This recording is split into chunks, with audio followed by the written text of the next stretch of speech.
ካናዳ ናይ ወታደራዊ ክእለት ንዘለዎም ናይ ወፃኢ ሃገራት ዜጋታት ናብቲ ሃገር ንኽስደዱ ቀዳምነት ከም እትህብ ገሊጻ ሓድሽ ግጭት ብምጅማሩ ኣብ ካቡል መጥቃዕቲ ነፋሪት ተኻይዱ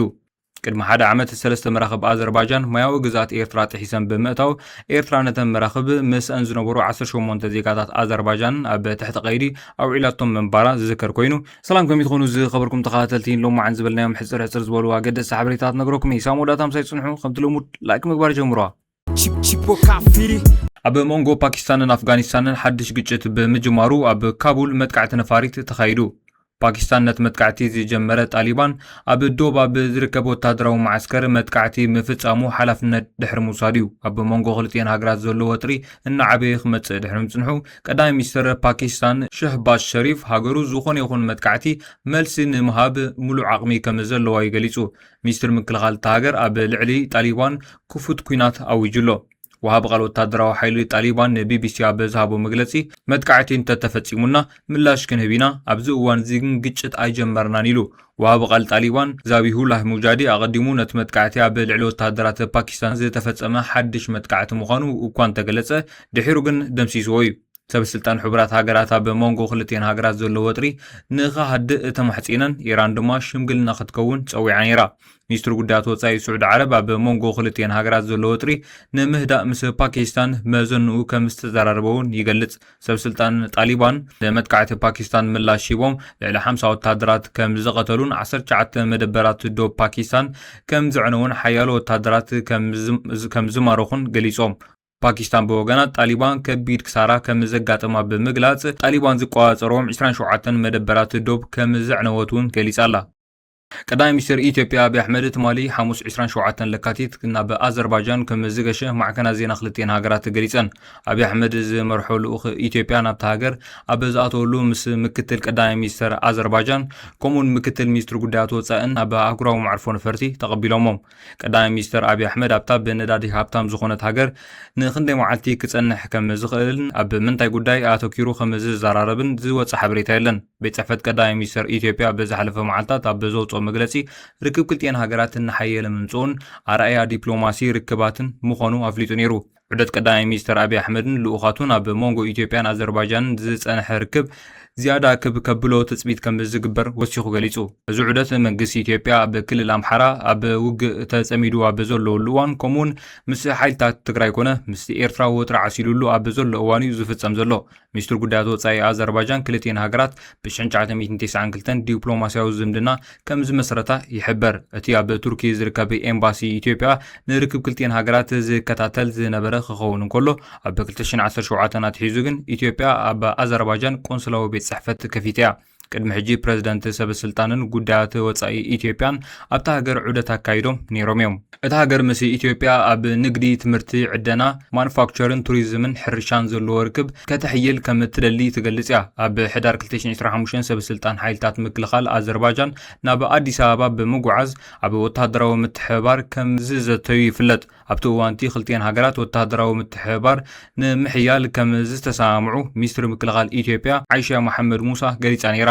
እትስምዕ ውሽጣዊ ዓቕሚ ምክልኻል ኢትዮጵያ ንምድላል ዝዓለመ ኮይኑ ኣዘርባይጃን ኣብ ኢንዱስትሪ ምክልኻል ዘለዎም ፍልጠት ንምክፋል ድሉት ምዃና ምግላጻ ይዝከር እንተኾነ ግን ዝርዝር ናይቲ ስምምዕ ኣይተገልጸን ነይሩ ኣብቲ እዋን ሓደ በዓል ስልጣን ኢትዮጵያ ሃገሩ ወታደራዊ ኢንዱስትሪ ንምሕያል ኣተኩሮ ትገብር ከም ዘላ ብምግላጽ ካብ ሪፓብሊክ ኣዘርባይጃን ኣብ ወታደራዊ ቴክኖሎጂን ኢንዱስትሪን ሓይሊ ተዛማዲ ጉዳያትን ተመክሮ ንምቕሳም ድልዋት ኢና ኢሉ ነይሩ ኣዘርባይጃን ምስ ከም በዓል ሶማልያ ጅቡቲ ዝኣመሰሉ ጎረባብቲ ሃገራት ኢትዮጵያውን ዝምድን ኣለዋ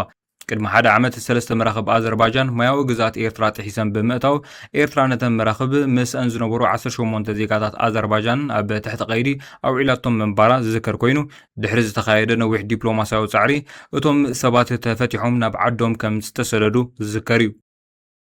ካናዳ ናይ ወታደራዊ ክእለት ንዘለዎም ናይ ወፃኢ ሃገራት ዜጋታት ናብቲ ሃገር ንኽስደዱ ቀዳምነት ከም እትህብ ገሊጻ ب18 ለካቲት ክፍሊ ኢሚግሬሽን ካናዳ ሓድሽ ቀዳምነት ዝውሃቦም ስደተኛት ናይ ምቕባል መደብ ኣበጊሱ ከም ዘሎ ብምሕባር ንናይ ወፃኢ ሃገራት ዜጋታት ወተሃደራዊ ክእለት ንዘለዎም ኣብታ ሃገር ክስደዱ ዕላማ ዝገብር እዩ። ሓላፊ ሓይልታት ምክልኻል ካናዳ ልዕሊ ወተሃደራዊ ክእለት ንዘለዎም ናይ ወፃኢ ሃገር ዜጋታት ንምስሓብ ዝዓለመ ፖሊሲ ናብ ናይ ክፍሊ ኢሚግሬሽን ጻውዒት ኣቕሪቡ ከም ዘሎ ይገሊጹ።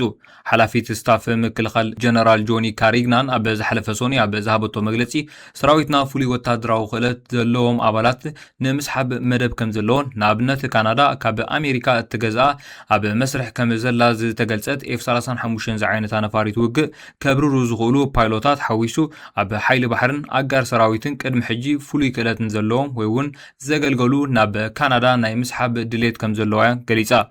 እታ ጀነራል በተወሳኺ ሓይሊ ባሕሪ ካናዳ ሓደስቲ ኣዕነውቲ መራኽባት ብምትእትታው መራኽባቱ ከስፍሕ ኣብ ዝዳለወሉ ዘሎ እዋን እቲ ወተሃደራዊ ሓይሊ ዝያዳ ቴክኒሻናት ባሕሪ ክስሕብ ከም ዝደልውን ትገልጽ። ናይዚ ሓድሽ መደብ ረቋሒታት ዘማልኡ ንቋሚ መንበሪ ንምምልካት ዕድመ ክረኽቡ ምዃኖም እውን ትገልጽ።